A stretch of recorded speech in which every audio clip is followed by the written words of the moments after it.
एक ऐसा लड़का जिसके पास खाने के भी पैसे नहीं थे, लेकिन डांस ने उसकी जिंदगी बदल दी। क्या है इनकी कहानी, जानेंगे वीडियो में आगे। और क्यों famous south Indian actress Samantha Ruth ने किया डाइवोर्स, और इनकी जिंदगी की ऐसी बात जो आप नहीं जानते होंगे। और आतिफ असलम और राहत फतेही जैसे कमाल के पाकिस्तानी सिंगर अब बॉलीवुड में क्यों नहीं गाते। और क्या आपने कभी इतनी ज्यादा बॉडी वाला सांड देखा है? नहीं तो आज देखेंगे। तो ऐसे ही फैक्ट जानने के लिए बने रहिए वीडियो के एंड तक। नंबर 1 दोस्तों, जिंदगी को बदलते बिल्कुल भी देर नहीं लगती। जिस लड़के को अभी आप स्क्रीन पर देख रहे हो उसका नाम है उदय सिंह। ये व्यक्ति मेहनत और मजदूरी करके अपना घर चलाता था, लेकिन इसको पहले से ही डांस का बहुत ज्यादा शौक था। तो इसके एक दोस्त ने सोचा क्यों ना इसके वीडियो बनाकर सोशल मीडिया पर डालना शुरू करे। उसके दोस्त ने इसकी बहुत मदद की और दोनों ने मिलकर सोशल मीडिया पर डांस वीडियोस डाले। देखते ही देखते इसके डांस के वीडियो लोगों को बहुत ज्यादा पसंद आने लगे। और फिर वो दिन दूर नहीं था जब इन्हें डांस दीवाने जैसे बड़े शो में बुलाया गया। ये पहले भी कई शो का ऑडिशन देने गए थे, लेकिन कभी भी पास नहीं हुए। लेकिन इस बार न सिर्फ पास हुए बल्कि डांस दीवाने के टॉप 10 कंटेस्टेंट्स में भी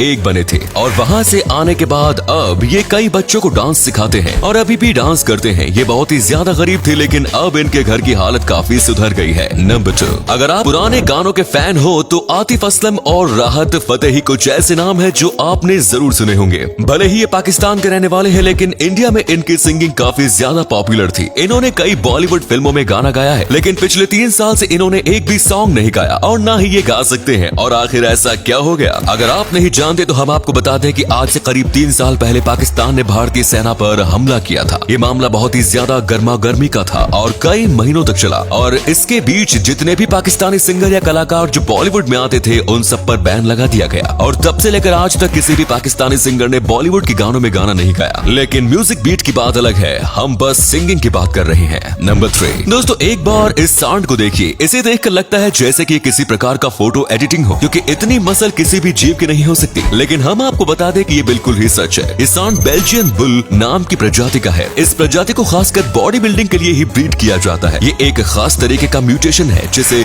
डबल मसल म्यूटेशन कहा जाता है। और इसी वजह से इस सांड की मसल किसी भी आम सांड से 2 गुना ज्यादा है। और उसके ऊपर से लोग इसको खास तरीके से स्टेरॉइड देते हैं, जिसके चलते इनकी मसल और भी ज्यादा उभर के आती है। इन्हें रोज बहुत ही ज्यादा भगाया जाता है और बहुत ज्यादा मात्रा में प्रोटीन खिलाया जाता है। ये सांड बहुत ही ज्यादा अग्रेसिव होते हैं और इनकी ताकत कितनी ज्यादा है ये तो इन्हें देखकर ही समझ में आ जाता है। अब आप सोच रहे होंगे कि ऐसा क्यों किया जाता है। दरअसल इस सांड पर बहुत ही बड़ी बोली लगती है और साथ ही कई लाख करोड़ों रुपए के कंपटीशन भी होते हैं। नंबर 4 साउथ इंडिया की सबसे फेमस एक्ट्रेस की बात करें तो उसमें सबसे पहला नाम आता है समंथा रुथ का। इन्होंने एक्टिंग से पहले कई छोटे बड़े जॉब्स किए। इनको पैसे की कमी थी, इसीलिए इन्होंने साइड एक्टिंग करना शुरू किया था और आज ये मेगा स्टार हैं। और इन्होंने अपने ही तरह मेगा एक्टर चैतन्य नागा से शादी की थी। इन्हें बेस्ट कपल माना जाता था। ये दोनों एक साथ बहुत अच्छे दिखते थे, इसीलिए लोग इन दोनों कपल के बहुत फैन हो गए थे। लेकिन फिर इन्होंने जब डाइवोर्स की बात की तो सब हैरान हो गए। फैंस काफी ज्यादा उदास हो गए थे। इन्होंने बस इतना कहा कि इन दोनों के बीच जम नहीं रही और दोनों ने आपसी सहमत से डाइवोर्स किया। इसकी पूरी वजह क्या थी ये तो आज तक किसी को नहीं पता और कई बार पूछने पर भी उन्होंने उस क्वेश्चन को इग्नोर कर दिया। अब ये इनकी प्राइवेट लाइफ है, हम क्या कर सकते हैं। नंबर 5 दोस्तों, दुनिया का जो सबसे महंगा डायमंड था उसे इंपोर्ट करने के लिए एक ऐसा तरीका ढूंढा गया था जिसे सुनने के बाद आप हंस पड़ेंगे। ये डायमंड अफ्रीका में मिला था और इस डायमंड को अफ्रीका से इंग्लैंड तक इंपोर्ट करना था। तभी लूटपाट बहुत ज्यादा होती थी, इसीलिए इन्होंने इस डायमंड को 10 शिप्स के साथ भेजा और सब में हथियार के साथ सैनिक थे। इस डायमंड को एक सील्ड लकड़ी के बक्से में रखा गया था और जब वह इंग्लैंड पहुंचा और उसे खोला गया तो पता चला अंदर डायमंड है ही नहीं। असलियत में इसके अंदर कभी डायमंड था ही नहीं। असली डायमंड को एक पोस्ट मेल के थ्रू भेजा गया था। इस डायमंड की कीमत करोड़ों में थी और इन्हें लगा कि अगर ये जहाज में जाता तो कोई ना कोई उस पर हमला जरूर करता और इसीलिए उन्होंने ऐसा कहा कि यह जहाज पर जा रहा है, लेकिन असलियत में इसे पोस्ट मेल में भेजा गया। और अगले फैक्ट पर जाने से पहले इस फोटो को ध्यान से देखिए और बताइए कि आपको किस एक्टर का फोटो दिखाई दे रहा है। इससे पता लगेगा आपका दिमाग और आपकी आंखें कितनी तेज हैं। मिलते हैं आपको 5 सेकेंड्स।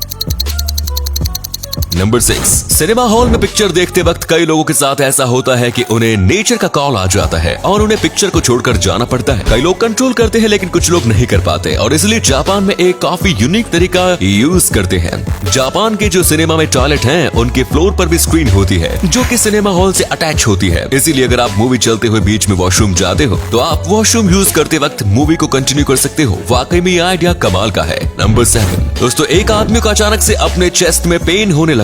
उसने जब डॉक्टर को बताया तो डॉक्टर ने कहा कि आपको कैंसर हो सकता है, आपके लंग्स में कैंसर जैसा कुछ डिटेक्ट किया गया है और डॉक्टर ने कहा कि हमें उसे निकालना पड़ेगा। इस व्यक्ति ने तुरंत ऑपरेशन के लिए कहा और जब ऑपरेशन किया गया तो पता चला कि वो कैंसर नहीं था बल्कि एक छोटा सा खिलौने वाला ट्रैफिक कोन था जो इस आदमी ने 40 साल पहले अपने बचपन में निकला था। सब लोगों को लगा इसे कैंसर है तो सब इससे मिलने आए, लेकिन असलियत जान के सब हंस पड़े। ये आदमी बहुत खुश था कि इसे कैंसर नहीं, इसीलिए बच्चों का ध्यान रखना चाहिए, वो कब क्या खा ले इसका किसी को भरोसा नहीं। नंबर 8, दोस्तों हर साल दिसंबर 25 में यानी कि क्रिसमस के दिन पेरू में एक बहुत ही ज्यादा अजीब फेस्टिवल मनाया जाता है। इसे तकानाकुई कहा जाता है। दरअसल पेरू में 25 दिसंबर के बाद नया साल मनाया जाता है और इस दिन इस फेस्टिवल में बच्चे, बूढ़े, लड़के, लड़कियां सब अपने गुस्से को निकालते हैं, अपने दुश्मन को लेते हैं और उसे भर भर कर घूसा मारते हैं और दुश्मन भी बदले में घूसा मारते हैं। ये फेस्टिवल किसी भी बड़ी लड़ाई के जैसा दिखता है, लेकिन जैसे ही फेस्टिवल खत्म होता है तो रूल के हिसाब से सबको मिलकर बियर या फिर जूस पीना होता है और अच्छे दोस्त बन जाना है और ऐसे नए साल की शुरुआत करते हैं। इनका कहना है कि इससे पहले साल के सारे झगड़े खत्म हो जाते हैं और एक अच्छी शुरुआत होती है।